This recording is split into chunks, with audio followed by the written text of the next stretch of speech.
Colossus.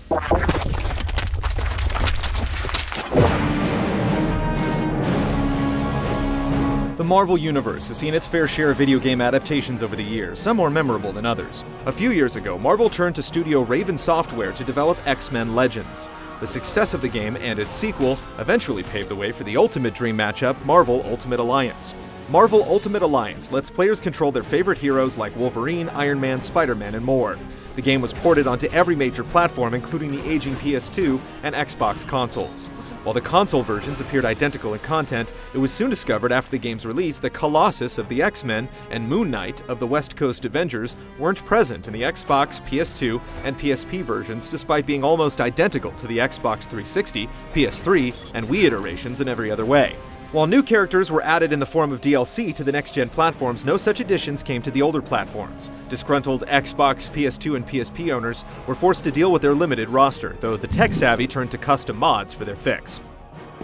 However, a few years ago, a fan came forth and claimed to have found a way to legitimately unlock some of the characters missing from the original roster. Was it finally possible to play as Colossus or Moon Knight in the Xbox, PS2, and PSP versions of Marvel Ultimate Alliance?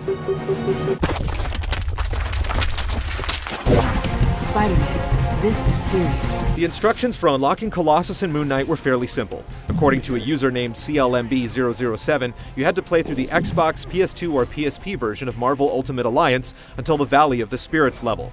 After encountering Doctor Strange for the first time, you'd be able to collect the Crimson Dynamo training mission disc in the following area. Once you'd collected it, you returned back to Stark Tower.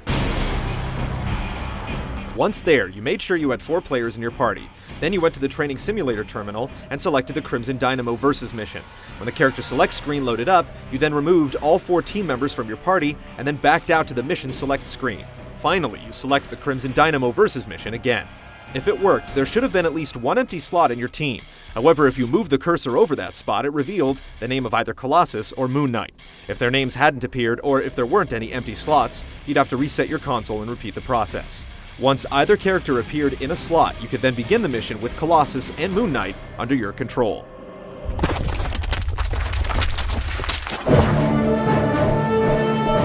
Though it took several attempts, we were finally able to get Colossus and Moon Knight's name to appear on the character select screen. We accepted the mission, and both characters were playable with all their powers intact. The only problem was that their availability was restricted to the simulator. However, another user named Iron Man Excel figured out a workaround that allowed the use of Colossus and Moon Knight anywhere in the game. Once you've successfully unlocked either character in the simulator, you begin the mission and then exit back to the game. Then you go over to any shield access point where you can change out your party. At the menu to change members, you remove all your characters and then select the option to create a custom team. However, instead of picking one of the preset teams, you back out to the character select menu. If done correctly, Colossus and Moon Knight will be available for use anywhere in the game. The one caveat is that you have to have already unlocked them via the training simulator method, otherwise they won't appear. Despite not being present by default, Colossus and Moon Knight were not only left in the final code of the Xbox, PS2, and PSP versions, but still accessible to use anywhere in the game. During our research, we also discovered something else intriguing. There were originally more hidden characters planned for the game. Activision originally intended to put Samus Aran and Link into the Wii version of Marvel Ultimate Alliance.